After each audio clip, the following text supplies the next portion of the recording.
any of us in politics is, did we leave things in a better place than we found them? Thanks to the choices made by this Labour government, the NHS is on the road to recovery. Waiting lists fell by 110,000 in March, the single biggest fall in a single month outside of the pandemic for 17 years. Ambulance response times for heart attack and strokes are now the fastest in 5 years. Patient satisfaction with access to general practice has gone from 60% to 75%. And at a time when public trust in politicians is low, we hit our target of recruiting 8,500 more mental health workers 3 years early. And on social care, I'm proud that we're putting in an extra £4 billion worth of investment, that we've delivered the biggest expansion of carers allowance since the 1970s, that the £150 million extra in the Disabled Facilities Grant is providing more dignity, freedom and independence to thousands more disabled people, and that the first ever fair pay agreements will be delivered in social care, because the people who care for our loved ones should never struggle to care for their own. All made possible thanks to the efforts of the entire NHS and social care team.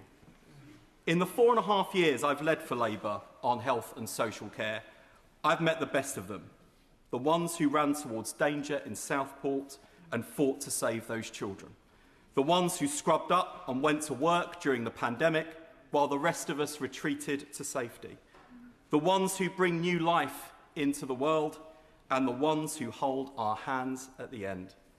Leading that team has been the greatest joy of my life, and the depth of love and gratitude I have for the people I've worked with is beyond words.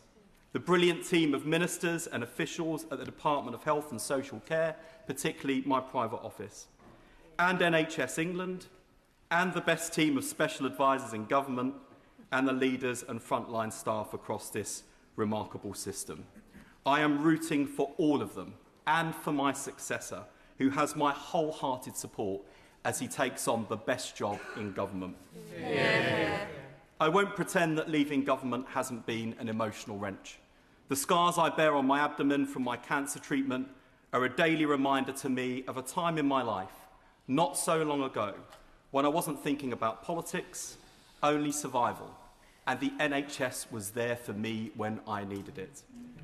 Walking through the doors of my department every day as the person entrusted with protecting the very service that saved my life has been a massive responsibility and the most enormous privilege, and not one I gave up lightly or hastily. I left the government because we are in the fight of our lives against nationalism, and it is a fight that we are currently losing. Unless we change course, we risk handing the keys of number 10 to reform, and I do not want that on our consciences. For the first time in our history, nationalists are in power in every corner of the United Kingdom. Scottish and Welsh nationalism represents an existential threat to the future integrity of the United Kingdom. And Reform UK represent a threat to the values and ideals that have made this country great. Values and ideals that are written into the DNA of the National Health Service they would dismantle, given the chance. Its very existence, an act of courage as well as conviction, that healthcare should be provided based on what each of us need, not what any of us can afford. A reminder that even in our darkest hours, this country is capable of doing big things. It is our responsibility to defend that promise and the values it represents, not just for the NHS or even for the survival of this government, but to win the battles we thought that were long since won, of progressives against reactionaries, of patriots versus nationalists, of hope over hate. That is our fight. It's Andy Burnham's fight in Makerfield, and it is Labour's fight for the soul of our country. For too long, and for too often, patriotism in Britain has been left to the loudest voices and the narrowest arguments, as though love of country belongs to one tribe, one party, or one point of view. But the Britain I believe in is bigger than that, Because patriotism is not about who you exclude. It is about who you stand beside. It is not rooted in fear of change or suspicion of difference. It is rooted in solidarity, in the belief that we rise or fall together. That is the best of our country's story. A Britain where people from different backgrounds, different faiths, different nations and regions still see themselves in one another. A country where the son of Indian pharmacists can become our first Hindu Prime Minister without having his Englishness questioned. A patriotism built not on blood and soil, but on shared values, shared institutions, and shared responsibilities. I understand that the SNP and Plaid Cymru will not see themselves in the English nationalist politics of the party that sits behind them. But nationalism is not progressive, and nationalism and patriotism are not the same things. Nationalism says, look inward, protect your own, turn away from the others. Patriotism says, this country is strongest when we are confident enough to be outward-looking, generous and united. United, but not always the same. On these benches, we believe in a stronger Scotland and a stronger Wales as part of a fairer United Kingdom. And 28 years ago this week, the people of Northern Ireland took a leap of faith and voted to endorse the Good Friday Agreement, the triumph of hope over bitter enmity, a reminder that a bigger and better politics is possible when people have courage. That is why we must reject the politics that tries to divide us, whether it's dividing the countries of the United Kingdom or the people who call Britain their home. The nurse from Nigeria is not the enemy of the factory worker in Newcastle. The family fleeing war is not responsible for the cost of living crisis. Division is the oldest trick in politics, and Britain deserves better than that. Because the future of this country will not be built by setting neighbour against neighbour. It will be built by renewing the bonds between us, decent jobs, strong public services, safe communities, a place we can call home, and a sense that everyone has a stake in Britain's success. That is the patriotism we need today. Not a brittle nationalism built on grievance, but a confident British patriotism, decent, fair-minded, internationalist, bound together in common endeavour with the conviction that our greatest strength has always been one another. We need to mobilise that spirit as we face the gathering storm. The war in Iran may be over for now, but this fragile peace has not resolved the crisis in the Strait of Hormuz. Even if it were resolved tomorrow, the long-tail consequences for the global economy and the British people will be stark. And the tragedy for this government is that my right honourable friend, the Chancellor, has been delivering the fastest-growing economy in the G7, falling inflation and lower interest rates. Her hard work undermined by the consequences of a war we did not choose. And I pay tribute to the Prime Minister for keeping us out of it. It will be painful for the British people who have weathered crisis after crisis, some imposed on us, like the wars in Iran and Ukraine and the pandemic. Others, like austerity, Brexit, and Liz Truss's joyride with the British economy, the result of poor political leadership. When I gave my maiden speech 11 years ago, I argued that none of the problems facing our country would be solved by leaving the European Union. Today, in the dangerous and volatile world we find ourselves in, dominated by an unpredictable superpower in the USA, a rising superpower in China, and a failed superpower in Russia, it is even more clear that we would have been better off leading Europe than leaving the European Union. Not despite our sovereignty and the need to control our borders, but to enable those things. This is why I argue for a new special relationship. It is also why I welcome the assurances that the government is strengthening sanctions on Russia to underline our rock-solid support that we have given President Zelensky and the Ukrainian people. The front line in Ukraine is the front line for our freedom and democracy, and we are meant to be the party of internationalism and solidarity. It is only too disappointing to see reform councillors taking down the Ukraine flag when the British people want to fly it in solidarity. It is truly, truly shameful. No. And of course, Madam Deputy Speaker, NATO's Secretary-General is right to warn today that our alliance has an unhealthy reliance on one ally. We need to invest more heavily in our defence and more rapidly. I know my right honourable friend, the Defence Secretary, and his team do not need persuading on this, nor do they need lectures from the Conservative Party, who ran down our capability and now have the audacity to heckle from the sidelines like the arsonist complaining that the fire brigade hasn't turned up fast enough. I'm with the Secretary of State and his team all the way.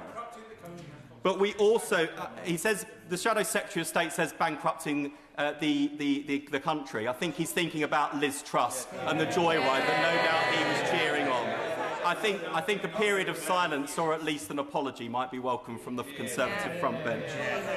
But we also need to recognise that a nation draws its strength from the condition of its people. A recent survey of 16 to 29-year-olds suggested that around half of all young people in this country wouldn't be prepared to fight for it. I'm not so sure about that. I think they would be every bit as brave and self-sacrificing as their grandparents and great-grandparents were, or as their contemporaries holding back the Russians in Ukraine have been. When the cause is just and the need is urgent, they will step up, regardless of what they might have told opinion pollsters. I know this because when this country was facing a dire threat from COVID, young people did step up. The generation least at risk gave up the most to help the rest of us keep safe. And how did Britain repay them? Shortchanging them on their education, layering on debt, making it harder to get on the housing ladder, failing to protect them from the AI jobs apocalypse. This generation is the first left totally exposed to the time-sucking algorithms and perils of social media. The Education Secretary and I have raised our concerns about the impact of this on their learning and their well-being, but I also wonder what it is doing to their sense of connection with community and country. But patriotism isn't a lecture the old deliver to the young. It's a relationship. And for generations, Britain understood that relationship as a social contract. You work hard, you play by the rules, you contribute to society, and in return, you can build a decent life, a secure job, home of your own, a family if you want one, and the hope and conviction that your children will do better than you did. A generation ago, the average home cost around 4 times average earnings. In many parts of Britain today, it is 8, 10, even 12 times earnings. Private rents consume vast proportions of household income.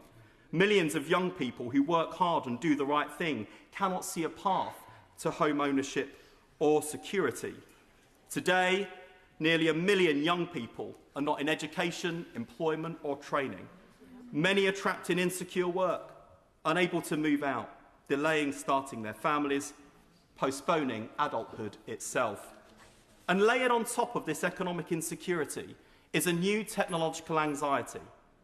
For generations, people believed there was a ladder of advancement, an entry-level job, skills acquired over time, promotion, security, progress.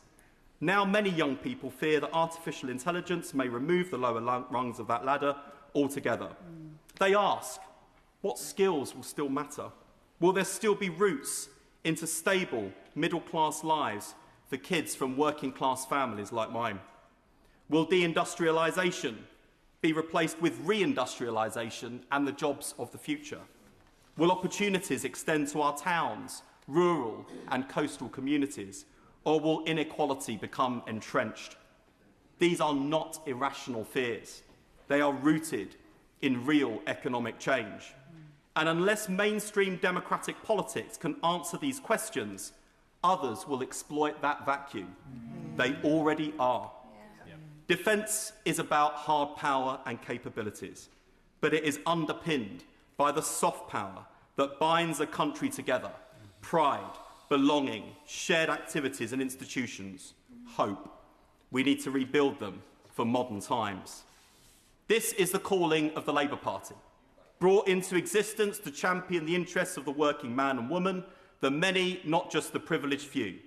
It gave this kid from a council estate in Stepney in East London the chance to realise my potential, to go to a great university and spend my career tackling the injustices that hold other kids from backgrounds like mine back. The greatest tragedy of Britain today is that the next generation, for the first time in our modern history, face worse prospects than the last.